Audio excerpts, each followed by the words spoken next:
আসসালামু আলাইকুম ওয়া রাহমাতুল্লাহি ওয়া বারাকাতুহু।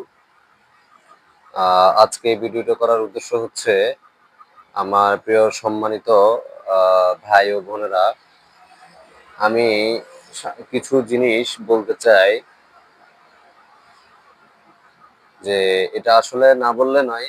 আমি বিগত কিছুদিন যাবৎ থেকে একটা জিনিস আ খুব পরিষ্কারভাবে আমরা বাংলাদেশের সব মানুষরাই দেখতেছি। ৬৪ জেলার সবাই দেখতেছি।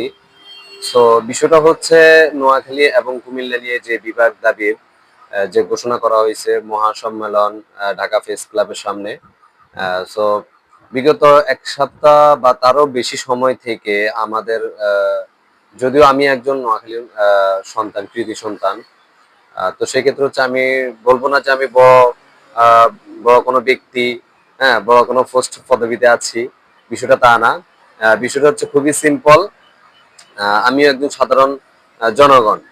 তো আমারও যেরকম একটা অধিকার আছে, আমি নোয়াখালীর সন্তান, কুমিল্লার মানুষদেরও সেম একটা অধিকার আছে। তো আসলে আমি একটা জিনিস বলতে চাই যে, আমরা দিন শেষে কিন্তু সবাই বাংলাদেশের জনগণ। সবাই যার, যার জায়গা থেকে তার, তার ক্ষমতা আছে।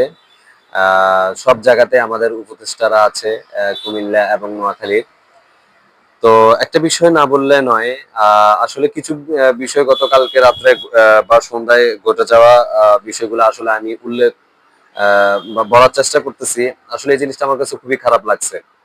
দেখেন আমরা নোয়াখালী, আমরা আমাদের নোয়াখালীর জন্য আমরা বিবেক চাইবো। এটা আমাদের অধিকার। হ্যাঁ? আপনারা কুমিল্লার মানুষ, আপনারা বিবেক চাইবেন, এটাও আপনাদের অধিকার। সো এই জায়গাটাতে যদি আ আমরা যদি একজন আরেকজনকে কটূক্তি করি, একজন আরেকজনের ক্ষতি করি, হ্যাঁ? আমাদের দেশেরই ক্ষতি। তো যে যার, যার জায়গা থেকে সবাই সবার আ জেলার জন্য বিভাগের দাবিতে আসছেন ঢাকা প্রেস ক্লাবের সামনে। সো আ আমাদের নোয়াখালীর আমাদের যে ভাইরা বোনেরা কষ্ট করতেছি বিভাগের জন্য, আপনারা কুমিল্লার মানুষ সেম একই কষ্ট করতেছেন।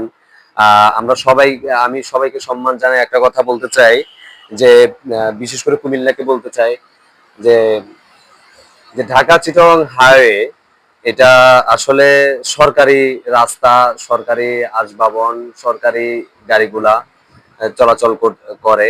বাংলাদেশের যদি আমরা বলতে চাই যে চিটাগং বন্দর থেকে আ হ্যাঁ, যে মালামালগুলা যাচ্ছে ঢাকাতে, এক্ষেত্রে হচ্ছে এই দক্ষিণ আ আ অঞ্চলের যে একটা বড় আ বাণিজ্যিক কেন্দ্র, এটা আমাদের আসলে এই, এই জিনিসগুলা হয় হচ্ছে একমাত্র